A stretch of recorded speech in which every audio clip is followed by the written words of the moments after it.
자, 예를 들어서 이와 같이 직렬, 병렬로 막 연결된 회로가 있어요. 얘에 대한 합성저항을 한번 구해봐라 이렇게 얘기하는 거예요. 그러면 우리가 합성저항 구할 때 뭐부터 해야 되겠어요?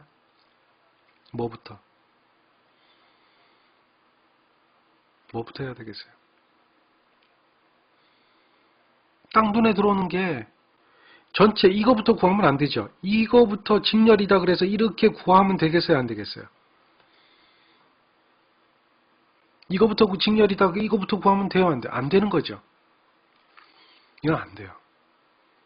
직렬이라 그래서 이거부터 구하는 게 아니에요. 가장 작은 것부터 계산해야 되는 거죠. 어떤 것부터 해야 돼요?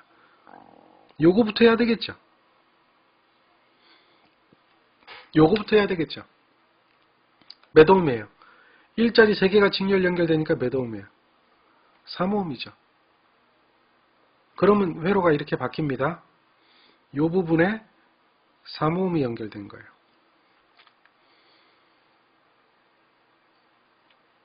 됐죠? 그러면 요 3과 요 3이 두 개가 무슨 연결됐어요? 요 부분을 이제 계산해야 되겠죠. 요 3과 요 3이 두 개가 병렬 연결이죠. 그러니까 3 더하기 3분의 3 곱하기 3 이렇게 되겠죠.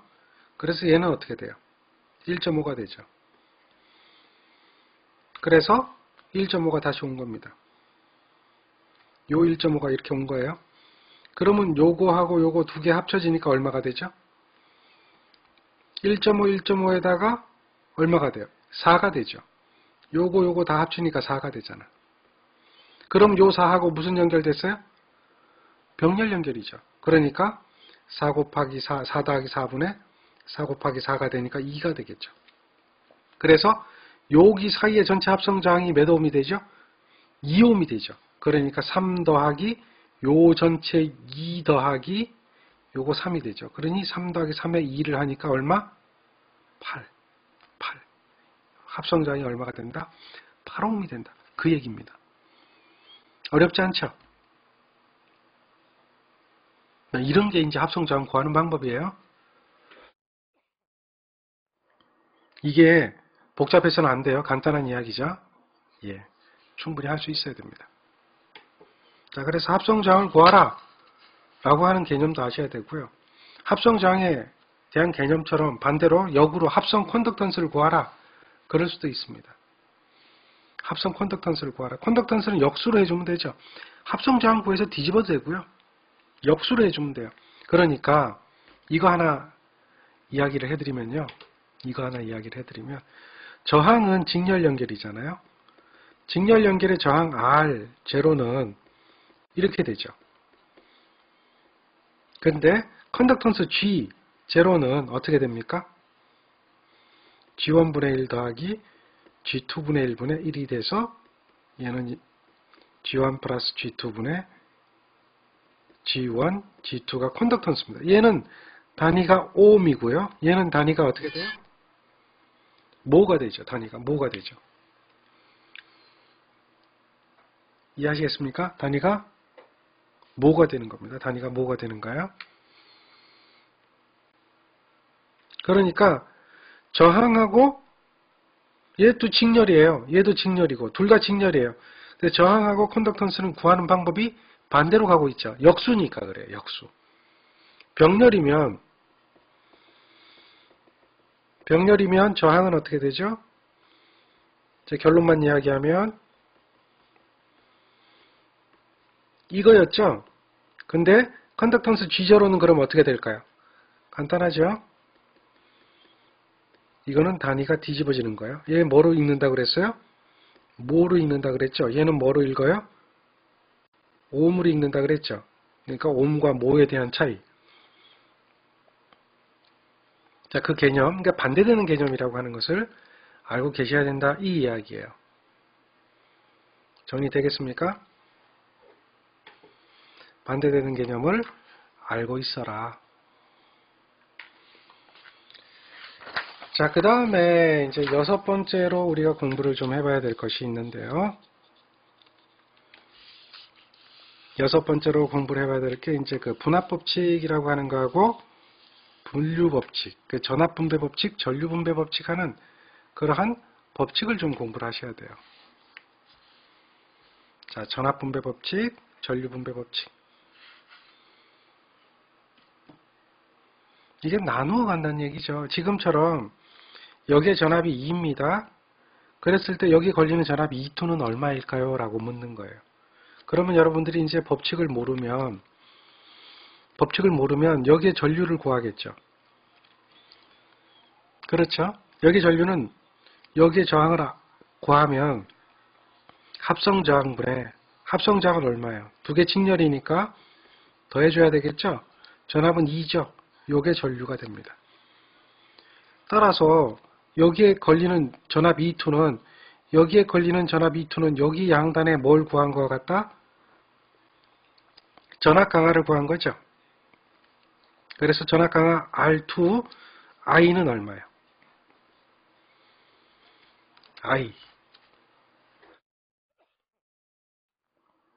I는 얼마예요? I를 구해보니까 이거잖아요.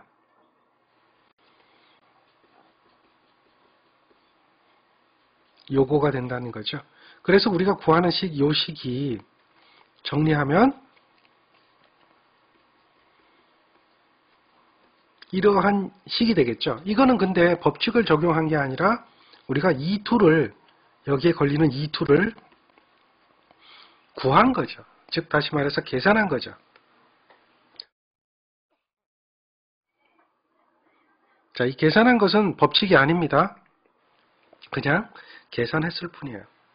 그런데 우리는 이걸 계산을 하지 않고 한 번에 알 수 있어야 됩니다.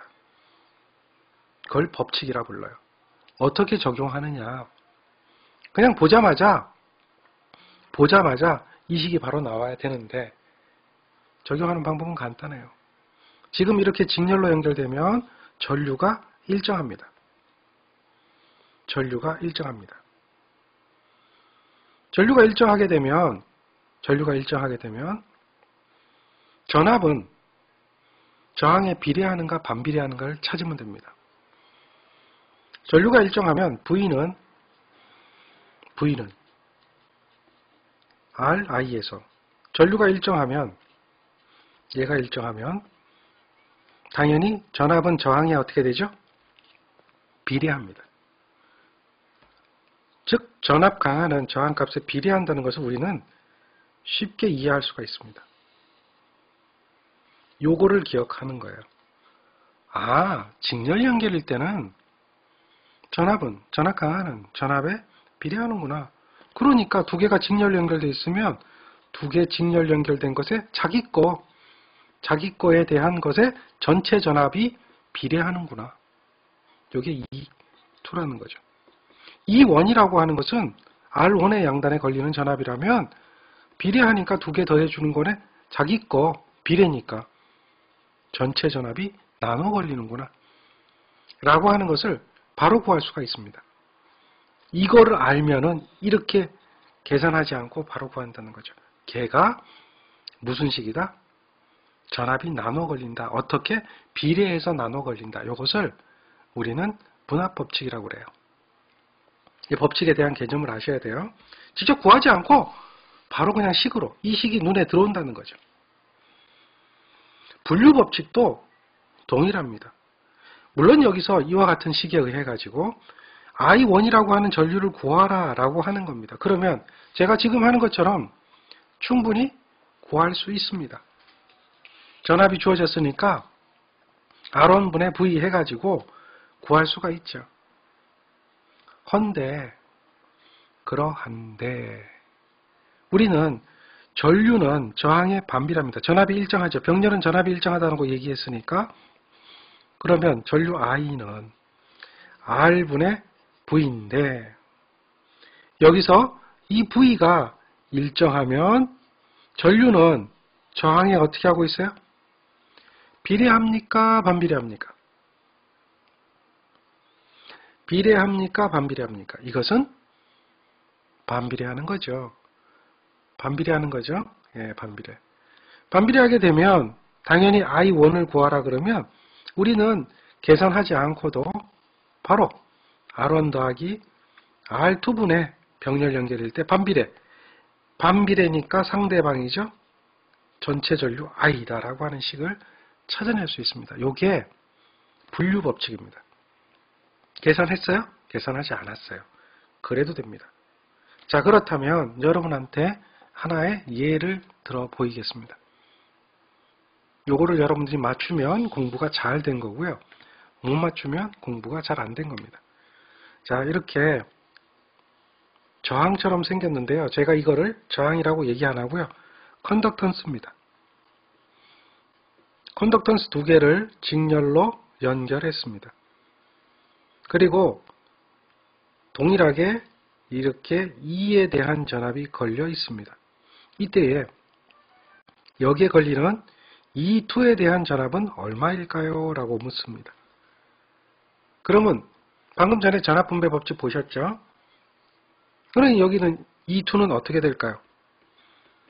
그러니까 방금 전에 봤던 것처럼 G1 더하기 G2분의 G2의 2다. 아니다. E2는 G1 더하기 G2분의 G1의 2다. 아니다. 역수니까 이거다. 아니다. 그게 아니라 E2는 뒤집어져야 되지. 뒤집어져야 되니까 2니까 G2분의 G1, G2의 2다. 아니다. E2는 G1이다. 그리고 G1 플러스 G2가 되고 2다. 자, 1, 2, 3, 4 중에 어느 것이 답일까요? 몇 번이 답일까요? 답을 눌러보세요. 자, 여기서 E2를 구하라는 겁니다. 그러면 얘는 전압분배 법칙을 적용해서 이것이 나와야 되는데요. 어느 것이 답일까요?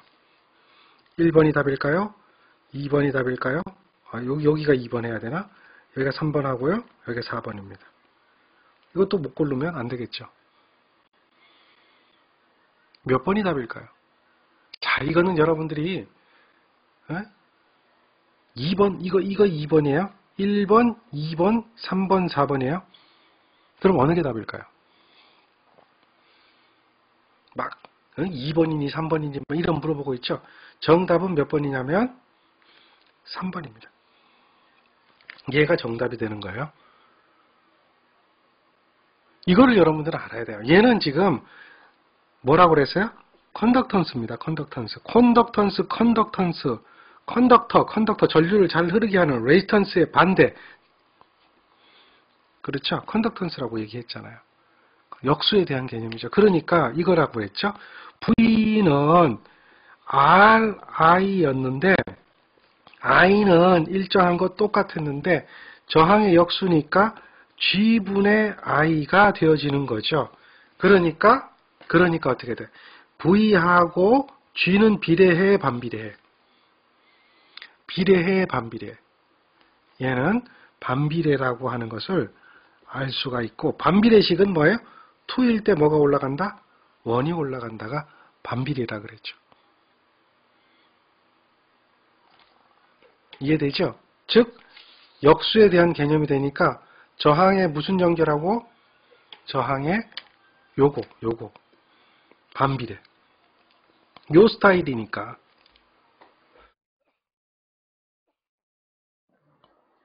정리가 되겠습니까? 무엇을 요구하는지? 만 따지면 그걸 쉽게 알 수가 있다는 거죠.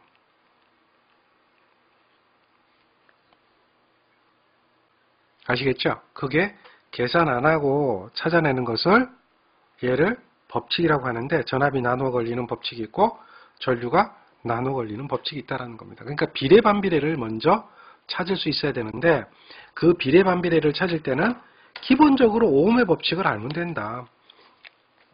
오음의 법칙을 알면 된다. 이거를 컨덕턴스로 얘기하면 저항의 역수는 뭐야? 저항의 역수는 G잖아. 그러니까 얘는 GV죠. 그러면 전류는 당연히 저항에 반비례하지만 컨덕턴스에는 비례하는 거죠. 전류는 저항에는 반비례하지만 컨덕턴스에는 비례하고 있구나라고 하는 것을 우린 식을 통해서 알 수가 있다는 겁니다. 그러면 이게 두 개가 컨덕턴스라고 한다면 여긴 기호는 바뀌겠죠. 이해하시죠? 그거 찾아내셔야 돼요.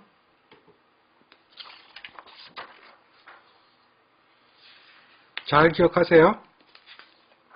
많은 거 얘기하지 않습니다. 자, 그러면 예제를 통해서 여러분들이 답을 찾아낼 수가 있습니다. 자, 이 예제에서 지금 예제가 있습니다. 답은 몇 번일까요? 이 예제에서 답은 몇 번일까요? 답을 한번 구해보세요. 예제에서.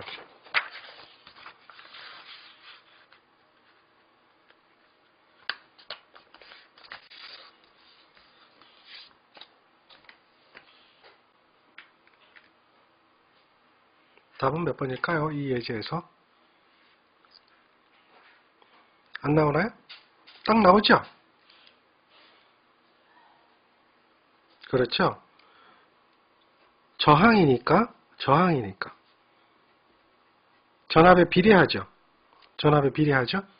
비례하니까 뭐가 올라가요? 비례죠, 비례.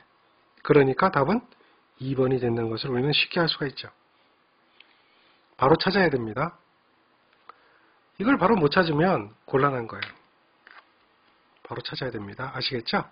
다음에는 전력에 대한 개념을 우리 좀 살펴봐야 됩니다. 전력에 대한 개념. 전력은 뭐냐? 전력은 뭐냐 이거예요. 전력에 대한 정의가 필요하죠. 전력은 파워입니다. 파워. 자, 일이에요. 일. 그런데 그 일을 어떻게 표현한 거냐면 일이 시간당 얼마나 일을 했느냐라고 하는 것을 전력으로 정의하는 겁니다. 시간당. 어떤 것을 정의할 때는 시간당 값으로 표현하는 것이 보통이다라고 했어요. 그 전기도 일을 얼마나 했느냐라고 하는 것이 이제 시간당 일을 얘기하는 거죠. 즉 전기가 단위 시간당 한 일, 시간당 한 일, 이것을 우리는 전력이라고 이야기합니다. 무슨 얘기인지 아시겠죠? 시간당 한 일이에요. 단위 시간은 뭘 얘기하죠? 자, 국제표준 단위계에서는 1초를 단위 시간이라고 얘기한다 그랬죠. 1초당 전기가 한 일이다. 그걸 전력이라고 그래요. 그래서 전력에 대한 정의를 보면 전력을 기호를 P라고 쓰고요. 단위는 W라고 적습니다. 자, W는 읽을 때 와트예요. 와트. 와트라고 읽는데요. 와트라고 읽는데 자, 요거는 P는 전기가 시간당 한 일로 표현합니다. 그래서 일은 단위가 줄이고요. 시간은 세크죠. 줄 퍼 세크라고 하는 단위가 바로 와트라는 단위가 되는 겁니다. 줄 퍼 세크라고 하는 단위가. 그래서 우리는 전력은 T분의 W다라고 이야기를 해요. 근데 이거는 W는 뭐예요? W는 전압의 정의에서 W는 어떻게 돼요? Q, V 이렇게 되죠. 근데 Q는 뭐가 되죠? Q는 전류의 정의에서 Q는 I, T가 되죠. 거기에 V. T 약분돼서 없어지니까 전압과 전류의 곱이죠. 전압과 전류의 곱을 우리는 와트라고 해서 얘를 뭐로 한다? 전력이라고 한다. 전력에 대한 개념 이해하셨습니까? 이해하셨습니까? 다음 페이지에 보면 정리가 되어 있죠. 얘가 와트다. 요거는 이제 직류에서 얘기하는 거예요. 직류회로에서는 와트라고 표현을 하는데 교류회로에서는 좀 다릅니다. 나중에 또 배우게 되는데 전압을 볼트, 전류를 암페어라고 그러죠. 그래서 교류회로에서는 볼트 곱하기 전류, 암페어. 그래서 이렇게 볼트 암페어라고 합니다. 이걸 읽을 때는 어떻게 읽어요? VA, 즉 볼트 A, 암페어. 이렇게 읽어요. 그냥 볼트 암페어라고 읽어요. 얘는 뭐라고 읽어요? 와트. 그러니까 이게 전력입니다. 전력.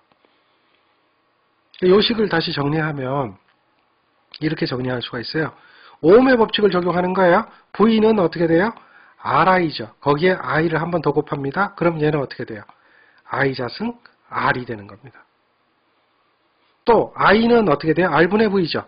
그러니까 VI에서 I는 R분의 V입니다.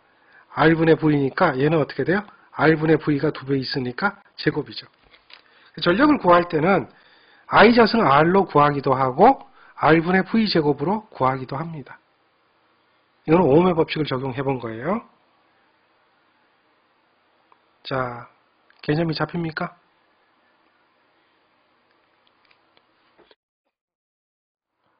전력이 무언지 이제 우리는 개념을 아셔야 돼요.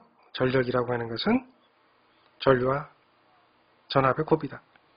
그리고 전류의 제곱의 저항이고 저항분의 전압의 제곱이다. 라고 하는 것을 이해하시면 됩니다. 그러면 이번에는 전력량이라고 하는 것을 또 한번 알아봅시다. 량, 전력량. 양이라고 하는 것은 양적인 개념은 어떤 값에다 시간을 곱하는 개념이 되겠죠. 그게 전력량입니다. 즉 전기가 한 1이 바로 전력량이 되는데요. 전기가 한 1이 바로 전력량이 되는데, 즉 전력이라고 하는 식은 이거였잖아요. 그러니까 전력에다 시간을 곱하는 거예요. 전력량이라고 하는 것은 전력에다 시간을 곱하는 거예요. 그러니까 이거 보세요. 여기다 시간을 곱하면 여기도 시간을 곱해야 되겠죠. 이렇게 곱해 줘야 되잖아요. 그러니까 이게 전력량의 개념이거든요. 즉 이거가 전력량이다. 줄이에요. 줄. 와트세크. 와트에다 시간 곱한 거죠. 그게 줄이에요. 줄. 요거는 단위가 뭐하고 똑같아요? 줄입니다. 즉 전력량이란 전기가 한 1 줄에 해당이 되는 겁니다. 근데 우리는 이 전력량, 이 전기량, 전력량이라고 하는 이 양적인 개념은 실사용할 때는 어떻게 사용하느냐? 여러분들 전력량계를 보면 전기요금이 몇 킬로와트 아워 이러한 단위를 쓰죠. 전기요금 킬로와트 아워로 매기죠. 와트세크로 안 매기죠. 그러니까 킬로 이거는 이제 와트하고 몇 배 관계가 있어요? 1000배 관계가 있죠. 아워 1시간 이거는 뭐예요? 초 몇 배 관계가 있어요? 3600 1시간은 몇 초? 3600초 그런 관계가 있어요. 그래서 실사용할 때는 킬로와트 아워라는 단위를 전력량의 단위로 실제 사용을 합니다. 큰 단위죠. 그러니까 이 1킬로와트 아워라고 하면 1에다가 킬로니까 10의 3승에다가 요거는 이제 와트가 되겠죠. 다음에 1시간 3600 세크가 되죠. 이거예요. 그 와트 세크가 되죠. 그러니까 1킬로와트 아워는 3600에다가 10의 3승을 곱한 와트 세크가 된다라고 하는 것을 우리는 알 수가 있다는 거죠. 실사용 단위는 뭐로 쓴다? 킬로와트 아워를 쓴다.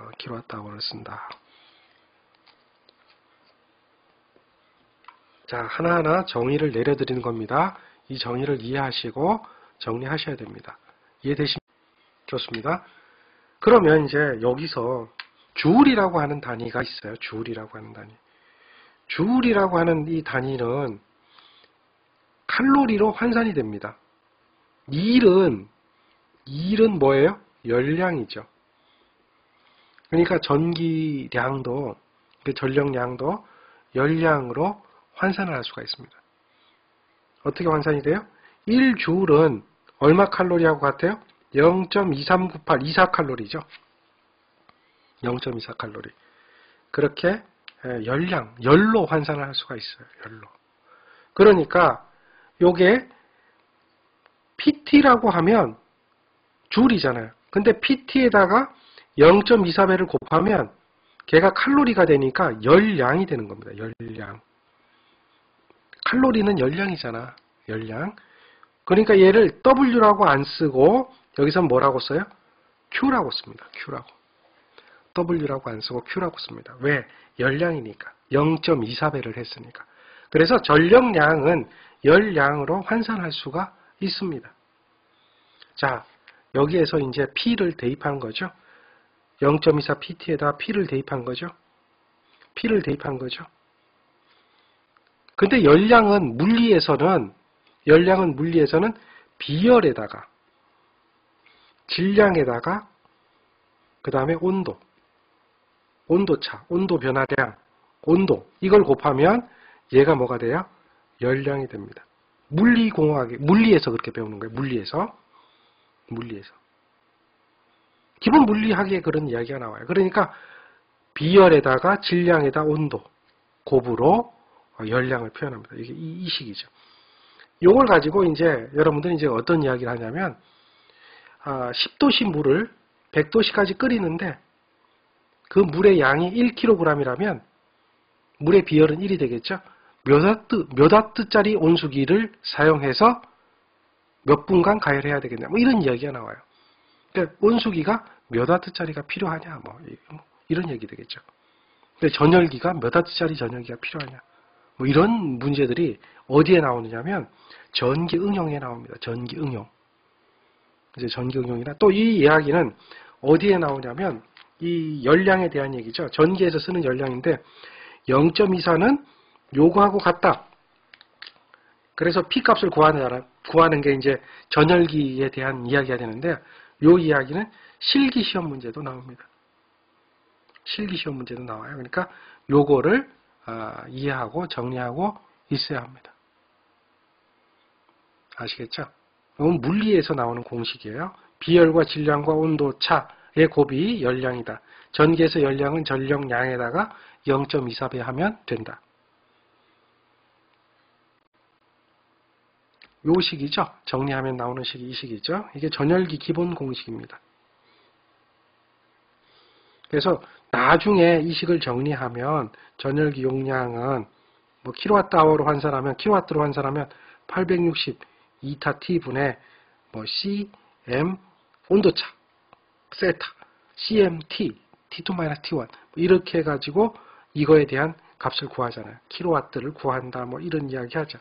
요거는 이제 어디서도 나오냐면 전력공학의 화력 발전 이런 곳에서도 나옵니다. 그래서 여기가 열에 관한 기본적인 식이 되는 겁니다. 주로 이제 전열기 이런 부분에서 사용되죠. 그래서 요것이 기본식입니다. 이거를 정리하면 얘는 지금 와트잖아요. 얘는 뭐야? 세크죠. 근데 얘는 뭐야? 뭐로 바꾼 거야? 킬로와트로 바꾼 거죠. 그런 단위 환산의 관계가 또 필요할 뿐입니다. 차후의 얘기고요. 지금은 이 정도만 여러분들이 이해하시면 뭐 아주 잘하신 겁니다. 정의를 내리고 전력에 대한 정의를 내리고 그 다음에 그 전력에 대한 개념을 알고 계시면 좋습니다. 자, 이번에는 요거는 이제 우리 전력에 관한 예제입니다. 전력에 관한 예제. 이러한 전구가 있었어요. 100V 60W짜리 전구가 있었어요. 근데 전압을 얼마로 줄여버렸어요. 여기서 이렇게 전압을 얼마로 줄였어요. 그랬더니 전류가 얼마 흘렀느냐 물어봐요. 전압을 얼마로 줄였어요? 2분의 1로 줄였죠. 2분의 1, 절반으로 줄였어요. 그러니까 실제 얼마예요? 60W짜리 전구에 50V를 가한 거예요. 그러면 얘가 정격이죠. 정격보다는 2분의 1배 전압을 가한 거예요. 이 이야기는 무슨 이야기냐? 이 전구에 저항이 있어요.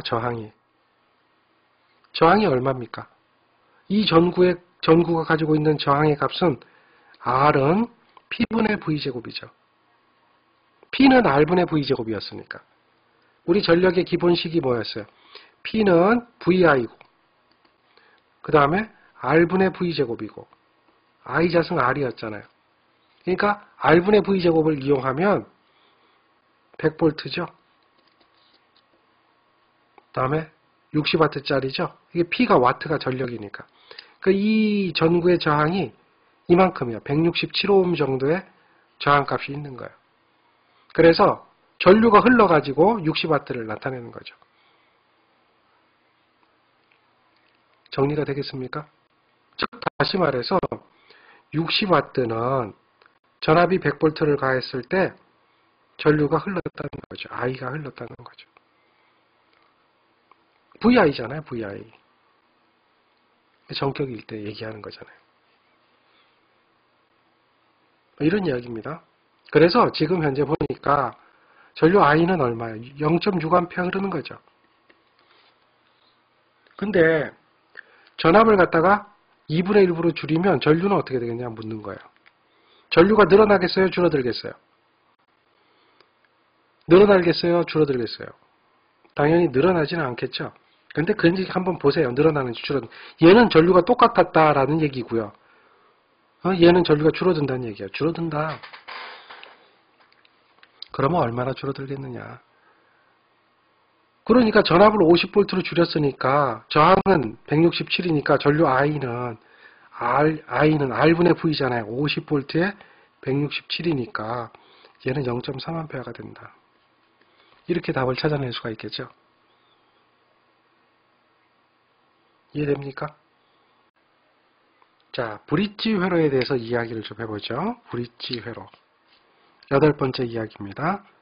브릿지 회로. 이거는 이렇게 다이아몬드 형태가 되어 있으면 브릿지 회로다라고 하는 게 아니에요. 여기에 이와 같이 저항이 연결되다든지 검유계가 연결되어 있어야 돼요. 여기서 G라고 하는 것은 검유계입니다. 검유계가 연결되어 있는 회로다라고 하는 거예요.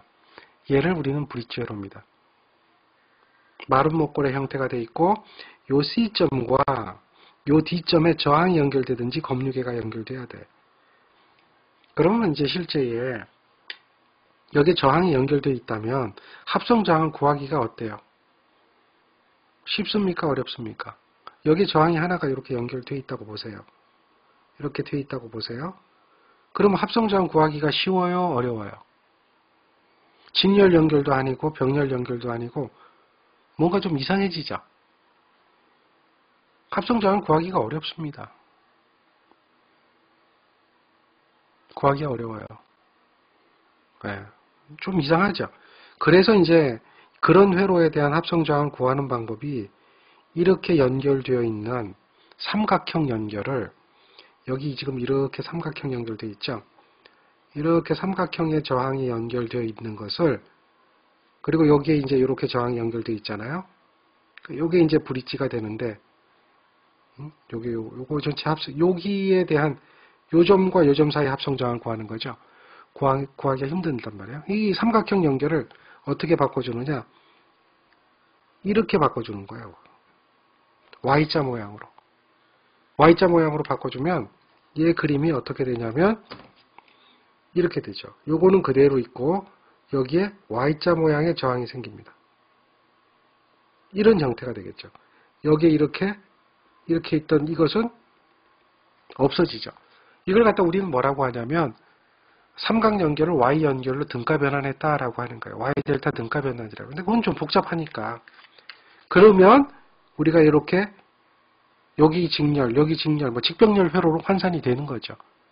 그래서 이렇게 구해야 되는 건데 이게 어려워요. 쉬운 게 결코 아니에요. 그리고 이거 푸는데 시간도 오래 걸려요. 그래서 좀 더 편안하게 구할 수 있는 방법이 없느냐라고 묻는 건데 그래서 이제 이거를 하는 거예요. 어떤 걸 하느냐. 이 회로에서 C점과 D점이 있는데 여기 C점과 D점 사이에 전위차가 같아져서 그걸 갖다 우리는 전위차가 같다 이걸 뭐라고 그래요? 등전위가 되어서 이렇게 얘기하죠. 같을 등자 등전위가 되어서 이런 얘기를 해요. 등전위가 되어서 전위차가 같아져서 그러면 전위차가 같아지면 여기 있는 스위치를 연결을 해도 여기 검유계 G에 전류가 흘러요? 안 흘러요? 전류계 G가 흐르지 않는다라는 거죠. 전류 0이 되는 조건. 그런 조건일 때 이것이 없다고 보면 되죠. 가운데 부분이 없다라고 보면 어떤 회로가 됩니까? 그냥 이러한 회로죠. 가운데 부분에 검유계가 없다. 평형이 되어지면 없어지는 거예요. 그러니까 검유계 G에 전류가 흐르지 않으면 이러한 회로가 돼서 그냥 직병렬 회로, 요거 직렬, 요거 직렬, 전체 병렬인 회로로 우리는 해석할 수가 있더라는 거죠. 이러한 전류가 0이 되는 조건, 이것을 우리는 뭐라고 하느냐? 브릿지가 평형이 되었다라고 이야기를 하는 거예요. 평형이 되는 거예요? 그러면 결국 이 평형이 되어진다는 얘기는 여기서 생기는 전이차하고 여기서 생기는 전이차가 어떻게 돼야 돼요? 똑같아야 되겠죠. 여기서 생기는 전이차하고 여기서 생기는 전이차가 어떻게 돼야 돼요? 똑같아야 C점과 D점의 전이가 같을 거 아니냐. 이해되시죠? 그렇다면 여기 생기는 전이차는 R1, I1이에요. R1, I1하고 여기 생기는 전이차는 뭐예요? R2, I2가 되죠. R2, I2가 되는 거예요. 여기에 생기는 전이차는 여기 R3거든요. R3, 요 전류가 똑같은 전류예요. 여기 전류가 흐르지 않으면 I1이에요. R3, I1이에요. 여기 생기는 전이차는 뭐예요? 요 전류나 요 전류 똑같은 거죠. 그러니까 R4, I2가 되죠. R4, I2가 되죠. 이러한 두 가지의 항등식을 찾아낼 수가 있어요. 두 가지의 항등식을. 그래서 여기다가 I2를 구해서 대입해도 되고요. I1을 구해서 대입해도 돼요. I2를 구해보세요. I2를 두 가지씩을 구하면 연립방정식이 되는 건데 I2를 구해보세요. I2는 R4분의 R3 I1이 돼요. 그래서 요거를 여기다 대입하는 거예요. 이해되겠습니까? 자, 그러면 대입을 해보면 어떻게 되나 보세요. 어떻게 되나 보세요. 자, R1, I1는 R2에 여기 뭐예요? R1, R3, I1이 되죠. 대입했으니까. 그렇죠? 그 I1은 약분돼서 없어져요. 그럼 요 R1 이항하면 되겠네요. 이항하면 뭐만 남아요? 그러므로 넘어가면 이항하면 여기가 그렇죠. R1이고 제가 여기다 지금 잘못 썼네요. I2를. 넘어가면 R4, R3가 돼야 되겠죠. 여기 R4. 여기가 4가 되겠죠. 그러니까 R1, R4는 R2, R3가 되겠죠. R1, R4는 R2, R3가 되겠죠. 이해되시죠? 즉 R1은 이거고 R4는 이거예요. 다음에 R2는 이거고 R3는 이거예요. 그러니까 이렇게 곱한 거하고 이렇게 곱한 게 같으면 평형이 된다라고 하는 그런 평형 조건을 찾아내는 거죠. 이럴 때만이 가운데 있는 저항이 없다라고 보고 우리는 간단하게 구할 수가 있다라고 하는 거죠. 이해되시겠습니까? 그것을 우리는 뭐라고 한다? 브릿지 회로라고 이야기하는 겁니다. 브릿지 회로. 평형 조건이 필요한 거예요. 브릿지 회로에 대한 평형 조건이 필요합니다. 자, 그래서 요게 이제 브릿지 회로에 대한 이야기인데요. 평형 조건이 나와요. 자, 브릿지 회로 평형 조건 이해하셨죠? 요것이 브릿지 회로의 평형 조건이다. 이 조건이 만족되면 쉽게 해석을 할 수가 있다라고 하는 거예요. 쉽게 해석을 할 수 있다. 한번 보세요. 이 회로가 있어요. 회로를 조금 확대시켜 볼까요? 자, 이런 회로가 있는데 여기는 2고요. 여기는 2예요. 그러니까 2 곱하기 2가 됐죠. 여기는 1이고요. 여기는 4예요. 그러니까 얘는 어떻게 돼요? 여기에 성립을 하죠. 성립을 하죠. 는이 되죠. 그러니까 지금 상태는 무슨 상태다? 평형 상태다라고 하는 거예요. 그러니 여기에 있는 이 3옴이 있어요? 없어요? 얘는 전혀 영향을 못 미쳐요. 얘는 없다라고 보는 겁니다. 그러면 쉽게 구할 수가 있죠. 3옴이 없으니까 3옴이 없으니까 얘는 어떻게 돼요? 그냥 요거 2하고 4가 요렇게 2하고 4가 요쪽은 1하고 2가 요렇게 1하고 2가 여기 2, 4, 1, 2가 무슨 연결됐어요? 이렇게 연결된 거니까 병렬 연결된 거죠. 그러니까 요거는 6이 되고 요거는 3이 되죠. 직렬 연결이니까. 그래서 전체 합성장을 구하면 합성장은 얼마예요? 6하고 3이니까 6, 3, 6, 3이 돼서 합성장을 구하니까 얼마예요? 이렇게 하니까 2가 되죠. 합성장을 구하니까 2옴이 나오는 거야. 2옴. 따라서 이거에 대한 전체 합성저항이 얼마였더라? 평형 조건이 만족되고 있기 때문에 평형 조건이 만족 안 되면 복잡해져요. 구하기가 어려워져요. 그렇지만 평형 조건이 만족되고 있기 때문에 그 2옴이 되는 거예요. 2옴. 그렇다면은 전압이 3V의 저항이 2옴이거든요. 2옴. 근데 여기 2옴에 여기 저항이 요거 다이아몬드에는 2옴이잖아. 근데 여기 저항이 몇 옴이 또 있어? 1옴이 연결되어 있기 때문에 3V의 전체 전류 I는 어떻게 되겠어요? 전류 I는 전압은 3V의 저항은 얼마? 2옴인데 거기 1옴이 직렬로 연결되어 있기 때문에 3분의 3이 돼서 얼마 흐른다? 1A의 전류가 흐른다. 이렇게 이야기할 수 있겠죠. 개념 잡히죠? 그러니까 브릿지 회로를 이해하자라고 하면 평형이냐 아니냐를 먼저 판단을 해야 된다는 거죠. 평형이냐 아니냐, 평형이 되었다라고 한다면 가운데 있는 부분은 신경 쓸 거 하나도 없다. 그러니까 신경 쓰지 않아도 되는 부분은 뭐예요? 요 부분이죠. 요 부분. 요 부분을 떼내고 나서 우리가 이제 합성저항을 구하고 전체 전류를 구하고 하는 것이 브릿지에 대한 평형 조건이다라고 하는 거죠. 브릿지 평형 조건은 요 5옴일 때는 다 똑같아요. 5옴일 때. 요 5옴일 때 다 똑같습니다. 나중에 이제 교류 회로에 가면 임피던스 회로도 단위가 임피던스 단위가 5옴이 되거든요. 그때도 동일하게 적용합니다. 교류 회로에서도 동일하게 적용한다. 자, 여기까지가 우리가 기본적으로 알고 가야 되는 기초 이론입니다. 그러니까 회로 이론에서 직류 부분인데 사실 직류 부분 것도 교류 부분에 그대로 적용이 됩니다. 적용이 되는데 여러분들이 기본적으로 알고 가야 되는 내용들이 바로 지금 한 내용들이다라고 하는 거예요. 자, 정리가 되죠?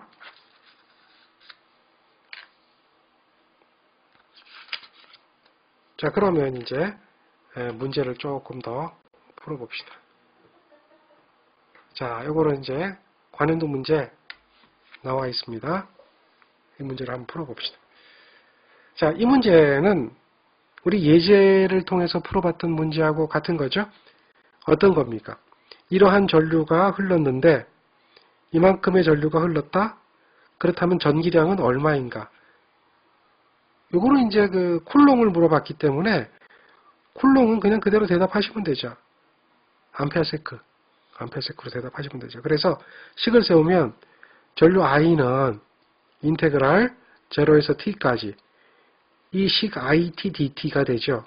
이 식이니까 시간이 0에서부터 3초 사이에 2t의 제곱에 플러스 8t다. 요거를 dt 한 것이다 라고 하는 거죠. 이걸 계산기로 그대로 눌러주면, 이 누르는 방법 배웠죠? 그대로 눌러주면 해결이 됩니다. 자, 누르는 방법 아시죠? 어떻게 눌러요? 인테그랄 누르면 되죠. 인테그랄. 요거 누르면 되죠. 여기 있는 거 누르면 되고, 그 다음에 t 대신에 x를 쓰면 된다 그랬죠. 그래서 가로 열고 얼마예요? 2x, 이 숫자 2 누르고, x는 알파 누르고 가로 닫고 누르면 되죠. 알파 누르고 가로 닫고 누르면 x 나오죠. 거기에 제곱 버튼 누르면 되겠죠. 이 기본적인 버튼은 아셔야 돼요. 제곱 버튼. 이거 조금만 단추 보세요. 요게 x가 되고 요게 제곱이 되죠. 거기에 더하기 8x가 되죠. 8x. 8 누르고 다음에 알파 누르고 x. 그죠? 요게 이제 dx가 되는 거죠. 가로 닫고 dx가 됩니다. 그리고 화살표 우측을 누르면 밑에서 깜빡깜빡 0에서 다시 화살표 우측을 누르면 위에서 깜빡깜빡 3. 0에서 3초까지. 이렇게 그대로 계산기 눌러주고요. 그 다음 는 이퀄이라고 하는 는을 눌러주면 54. 딱 떨어지죠. 따라서 얼마예요? 54. 그러니까 요게 바로 그냥 구할 수가 있습니다. 정리가 되겠죠.